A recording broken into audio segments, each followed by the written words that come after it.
Hey guys, in this video we're going to take a look at how you can set back tap to open speak screen on the iPhone 15 series. So first let's go back to the home screen by swiping up at the bottom of the screen. Then on the home screen, tap on settings. Now in the settings page, we scroll down and then tap on accessibility. Next, scroll down and then tap on touch. After that, we scroll down to the bottom, then tap on back tap.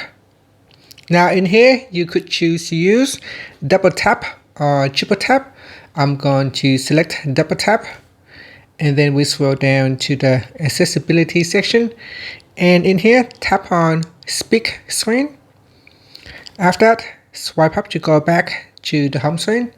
Now when you need to open up speak screen, you can double tap like this.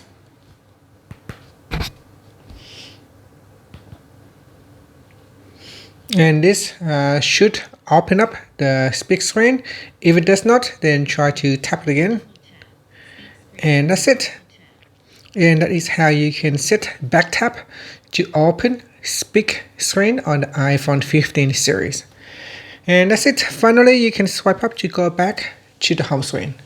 Thank you for watching this video. Please like and subscribe to my channel for more videos.